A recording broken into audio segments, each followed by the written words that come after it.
Welcome to World Social Studies for Elementary Teachers. This is Lecture K3, which examines women's rights as human rights. This lecture will look at what that phrase means and also identify the key international agencies and agreements that protect women's rights specifically. After you've listened to this lecture, you should be able to accomplish the objectives listed on this slide.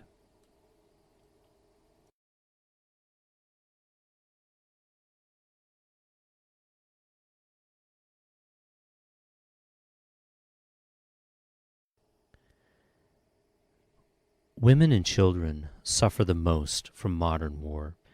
In modern conflicts, as much as 90% of the casualties are among civilians, and most of those are women and children.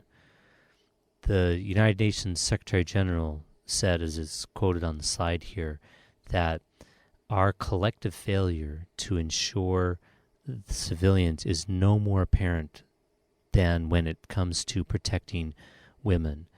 That sexual violence in particular is an atrocity that accompanies war, and modern warfare in particular.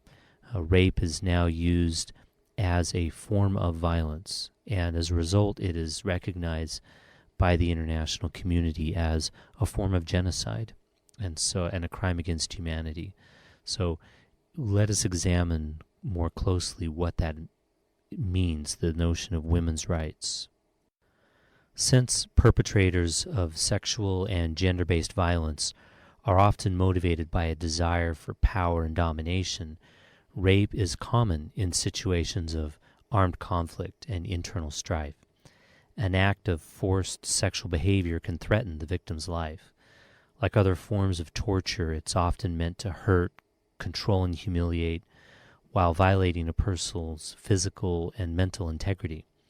Perpetrators may include fellow refugees, members of other clans, villages, religious or ethnic groups, military personnel, relief workers, and members of the host population, or family members, for example, when a parent is sexually abusing a child. In many cases of sexual violence, the victim knows the perpetrator. Although this issue applies to all genders, evidence has shown that the majority of sexual and gender-based violence victims are women. Violence against women and girls is a virulent form of abuse and discrimination that transcends race, class, and national identity. Other specific types of violence, such as trafficking in women and girls, often occur across national boundaries.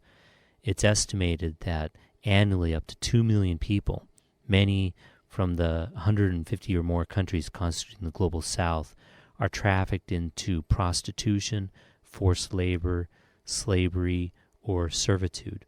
In fact, the United Nations estimates that up to half of all of the pornographic images that are marketed in the world represent images of unwilling participants, of women who have been sold into that position and that life. Rape and other forms of sexual and gender-based violence have concerned the United Nations since the organization's founding. However, the alarming global dimensions of sexual and gender-based violence were not explicitly acknowledged by the international community until December of 1993, when the UN General Assembly adopted the Declaration on the Elimination of Violence Against Women. The Declaration on the Elimination of Violence Against Women is the first international human rights instrument to exclusively address the issue of violence against women. This illustrates how the global community has long treated violence against women in a different way as it has against violence against men. During the inaugural meeting of the UN General Assembly in February of 1946, a subcommission dedicated to the status of women was established under the Commission of Human Rights. In May of 1946, the first chairperson of the subcommission, Bodil Begtrup of Denmark, who is the person on the far right of this picture, requested a change from a subcommission to full commission status. She said that women's problems have now, for the first time in history, to be studied internationally as such and to be given the social importance that they ought to have. Now, when she did this. She said that in the opinion of the subcommission experts, that it would be a tragedy to spoil the unique opportunity by confusing wish and facts. So the Commission on Status of Women was an effort to change laws, education, and public opinion in order to overcome the barriers that women face and have a more positive outlook for women around the world. In 1979, the Convention on the Elimination of All Forms of Discrimination Against Women, or CEDAW, came into effect. Now, CEDAW declared that women's rights are human rights, and it was an important step forward in the promotion of women's rights globally. And once the CEDAW treaty was in effect, it empowered the CSW, the Commission on Status of Women, to commission country reports. And so ever since then, each country has reported to the CSW what it has done in the last year to promote the status of women in their country. And the CSW, through the CEDAW, publishes that results, and other UN agencies use those results in decisions to help determine aid that is given or not to those countries. Now, I should note here that while the United States is a signatory to the CEDAW Treaty, the United States Congress has never ratified the CEDAW Treaty, so it is not in effect in the United States. However, most of the rest of the world has both signed and ratified the CEDAW Treaty. Now, under the CEDAW Treaty, there's a World Conference on Women held every 10 years. And the fourth conference was in 1995, and it was held in Beijing. And the Beijing conference pushed the Beijing Platform for Action.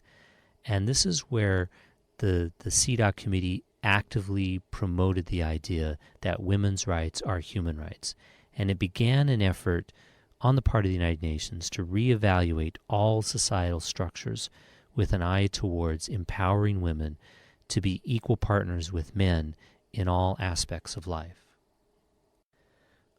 One result of that focus is that when the Millennium Development Goals were promoted in the year 2000, the women's concerns are central to most of these goals. Women's issues are fully integrated into the Millennium Development Goals.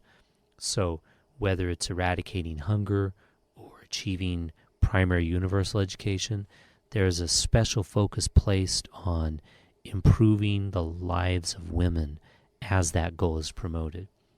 And a couple of the goals, specifically promoting gender equality, reducing child mortality, and improving maternal health, are explicitly about improving the health and status of women throughout the world, but particularly in the developing world.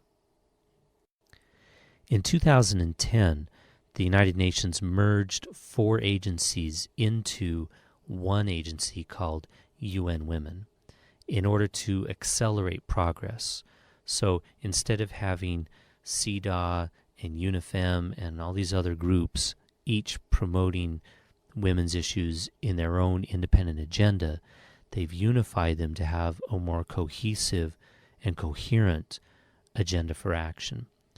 Currently, the CSW issues the country report that provides that annual review that I talked about earlier.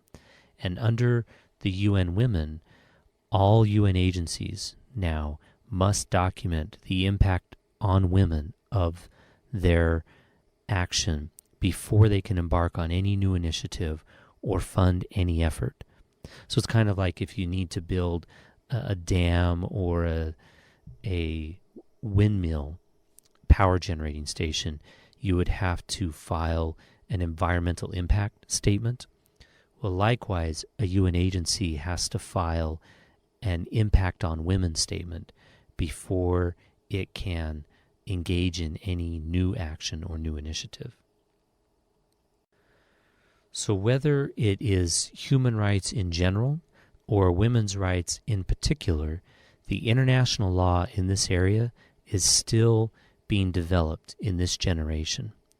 Now, considering that most other areas of international law are built on a tradition that goes back to 1648, this area of international law, human rights in general, and women's rights in particular, is an exciting area to pay attention to because it is constantly changing.